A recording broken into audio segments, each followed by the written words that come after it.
lelaki non muslim nikah dengan wanita muslimah, dan saat nikah lelaki ini masuk Islam, tapi nggak pernah sholat, minum khamr, bahkan ketahuan berzina. Karakter non muslim seperti itu ya.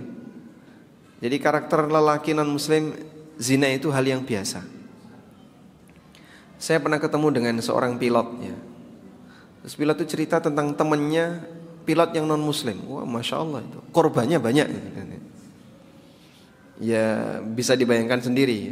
Pasangannya pilot adalah kopilot. Pasangannya pilot yang di belakang itu. Dan dia bilang, ya itu hampir setiap kali keluar kota ya dia akan berzina dengan pramugari yang dia pilih. Jadi subhanallah, iman itulah yang membuat orang jadi lebih stabil hidupnya. Dengan punya iman, maka dia tahu ini halal, ini haram. Dia tahu ini gak boleh. Dia akan jauhi bagian mana yang dilarang. Bukan cuma masalah minuman, sampai dalam masalah kehormatan. Kita bersyukur kepada Allah dengan adanya nikmat iman. Terus bagaimana kalau ada seorang lelaki non muslim, kemudian saat nikah dia masuk Islam, tapi dia gak pernah sholat, dia bahkan minum khamr, dan dia berzina. Apakah nikahnya sah atau batal? Kita bahas dulu status nikahnya. Kita berbicara status nikah dan kita berbicara tentang solusi. Untuk status nikahnya, al-hukmu 'ala adh-dhahir. Hukum itu mengikuti apa yang nampak di permukaan. Hukum itu mengikuti sesuatu yang zahir. Jika lahiriahnya lelaki itu masuk Islam, secara lahiriah lelaki itu masuk Islam, dalam arti ya dia waktu syahadat dan dia menyatakan masuk Islam, maka dia dihukumi sesuai dengan lahiriahnya. Maka sekarang dia jadi muslim. Karena dia muslim, maka ketika terjadi pernikahan sah atau tidak? Sah, memenuhi syarat sebagai seorang muslim. Baik, sampai di sini nikahnya sah. Oleh karena itu anak ini punya bapak. Anak ini punya bapak, sehingga bisa dinasabkan ke bapaknya. Tapi Pak, jangan-jangan dia munafik. Nah, kita tahu dari mana status dia munafik?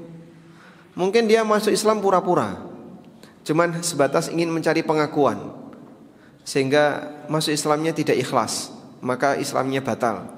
Kita nggak punya bukti untuk menghakimi bagian batin.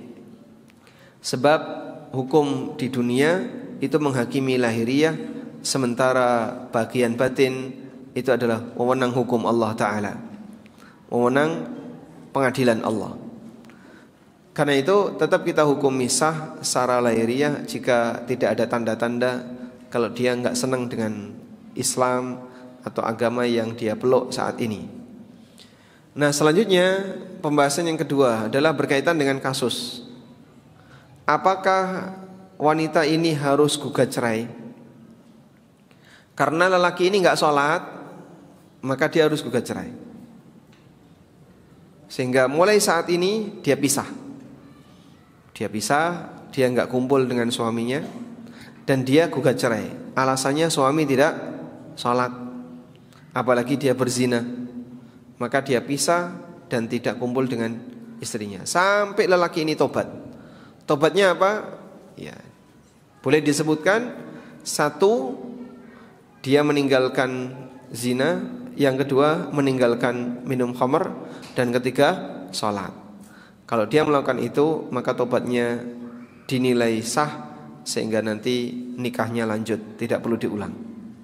Tapi kalau dia tetap bertahan dan tidak mau tobat, maka wanita ini tidak boleh membersamai lelaki yang fasik. Wallahu a'lam.